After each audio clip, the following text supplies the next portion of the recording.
All right, good morning. It is August 15th, and I'm going to share my screen here in a second and show you something that was on my Facebook feed. And this is a TikTok video, I believe. And I've done a little research into this, and I will show you an article relating to this. But let me go ahead and share the screen now, and I will go ahead and play this really short clip.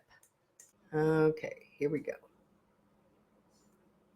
Know that I went clothes shopping for my children, and a lot of people are shocked to hear that I have children, considering I sued my parents for having me without my permission. But I just want to make a couple of things clear here. So my parents that I sued, they contributed to, conceiving me, and my mother that raised me, she gave birth to me. And that's why I sued them, because I did not consent to being here. Like, I was unaware that I was going to have to grow up and get a job to support myself. And I just didn't consent to that. They didn't try to contact me in any way before I was born to see if I actually wanted to be here. And that's why I sued them. Now, it's different. Like, I know I've said it's like unethical to have children before, but it's different when you adopt, because it's not my fault that they're here. I'm just trying to be a good person and like help them out, So yeah, if you are pregnant right now, you need to hire a psychic medium and ask your child if they actually want to be here. But keep in mind, if they don't, you need to terminate. Otherwise, they will sue you, because I'm making that my life mission, to teach children to sue their parents so they don't have to work. Okay, well, here's an article about the clip that I just showed you. Okay, first off, this is satire, but in a second here, I'm going to read you something that I heard a couple of weeks ago, and we're going to look at the real life implications that all of this is playing out in real time. Okay, so it says a woman from New Jersey, United States, claimed that she sued her parents for giving birth to her without her consent, as per a report in the Independent Indy. She joked that they didn't try to contact me in any way before I was born to see if I actually wanted to be here. Okay, this TikToker mentions in her bio that her account is satire. Okay, so it just goes on to just kind of repeat what I just played. Okay, so this is satire, but people didn't realize that saw her TikTok video didn't realize that that this was satire, and it's had like, let me see where it's had like just tons and tons and tons of views. Okay, but while I realize this is satire, I mean, can you see why people are deceived, with this whole me movement, being all self-absorbed on yourself, and just the things that we're seeing going on in society, so I mean, while this is satire, I mean, could somebody possibly out there actually think of doing something like this? Because the whole thing is about, respecting, using pronouns, and it's just, oh man, it's just really, really not a good situation that we're living in right now. Okay, so I'm going to stop sharing. Okay, there we go. Okay, now I'm going to read you something. Now, this is a fictitious letter that I heard from J.B. Hickson probably a couple of weeks ago, and it really, really hit me hard. It really, really did, because I've got some news articles that I want to show you after I read this letter, um, because we're starting to see this being played out. Not really so much yet in the United States, but in other countries. Um, it's starting to take shape and form. Okay, so this is a fictitious letter, and JB uh, has been using this letter. And of course, I don't know if he wrote this letter himself or if he heard it and then um, copied it down. And he said he's been using this letter for the last 30 years. Okay, and so the setting of this letter is quite a distance in the future. The letter is set for the year 2025. Okay, so keep in mind, he started using this letter back like in the mid 90s. Okay, so as I'm reading this, think about all of the things that we see going on in the world today, because we're just a few months away from the actual year 2025. Okay, dear mom, can you believe it's 2025 already?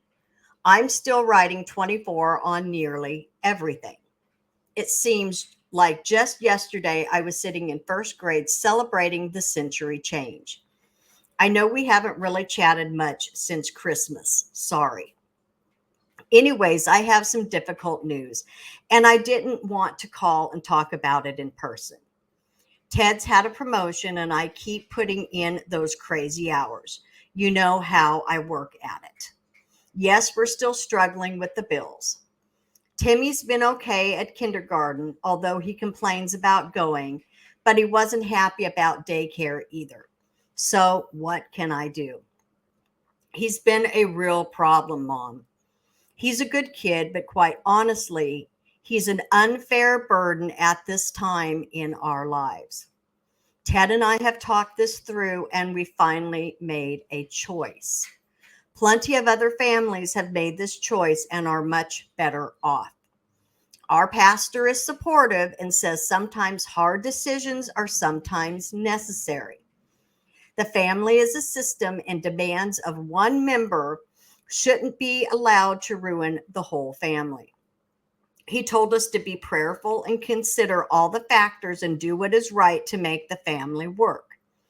He said, although he probably wouldn't do it himself, the decision is a personal one that each family must make on their own. He was kind enough to refer us to a children's clinic near here, so at least that part's easy. I'm not an uncaring mother. I do feel sorry for the little guy. I think he heard me and Ted talking about it the other night. I turned around and saw him standing at the bottom of the stairs in his PJs with that little bear you gave him under his arm, and his eyes sort of started welling up. Mom, the way he looked at me nearly broke my heart. But honestly, I believe this is better for Timmy too. It's not fair to force him to live in a family that can't give him the time and attention he deserves. And please don't give me the same kind of grief Grandma gave you over your abortions. It's the same thing, you know. We've told him he's just going in for a vaccination. Anyways, they say the termination procedure is painless. I guess it's just as well that you haven't seen that much of him lately. Give my love to Dad. Now, that just broke me, because even though this letter is a fictitious letter, what are we seeing in the world today? It's horrific. It really is. The most vulnerable in our society is in the most danger, and I'm talking about children in the womb. You know, whether that conception happened by rape, incest. That's still an innocent human being made in the image of God. Okay, and so while this letter talks about a child that has already been born into the world, this little child of this letter was like in kindergarten. So 5, 6, maybe 7 years old. But now that child's a burden to their family.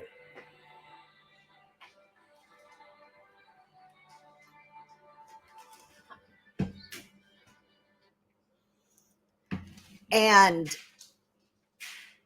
because of financial hardships, or even maybe the behaviors of the child, raising children is not easy. I understand that. But because of the behavior of the child and the quote unquote problems that this family is experiencing because of the child, so blaming the child now doesn't have a right to live.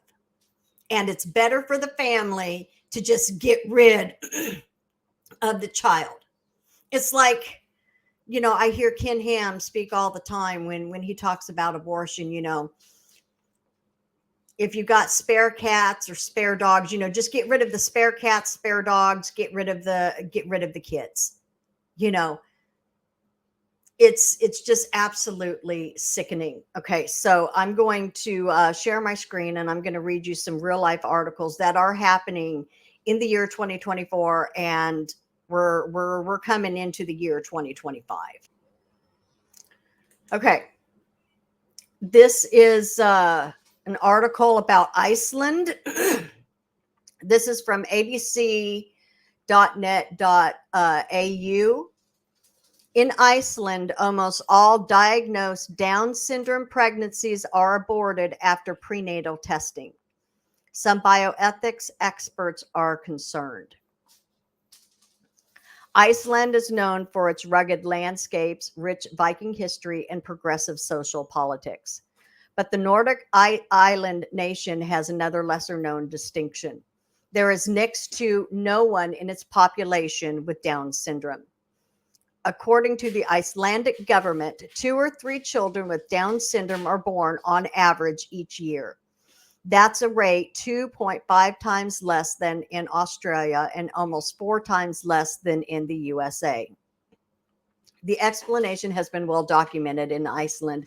Upwards of 85% of women elect to have prenatal testing, and close to 100% of pregnancies where Down syndrome is diagnosed are terminated. Let that sink in. Close to 100% of pregnancies where Down syndrome is diagnosed are terminated. Denmark isn't far behind with a termination rate of 98%. These are deeply personal and awful painful decisions made by prospective parents. But experts and disability advocates say this statistic also raises complex and confronting questions. Questions like, what could this mean for the diversity of our future societies? And what does it say about how we value those living with disabilities? Okay, so I won't take the time to read the rest of it, but this is this is horrible. This is really, really horrible. And then let me read you this one. First child dies by euthanasia in Belgium. This was back in 2016.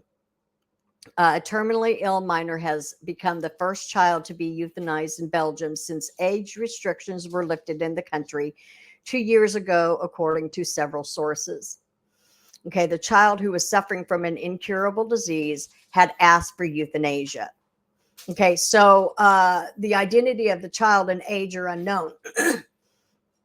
But obviously, the child was old enough to ask to be killed, and I realize that there's euthanasia is I think I read it's legal in 5 US states. It hasn't made its way to children. You have to be an adult. um but it's like, as things progress, think about that letter that I just read. Could this progress to children that are, maybe they have Down syndrome, or maybe they have ADHD or ADD, or they have autism?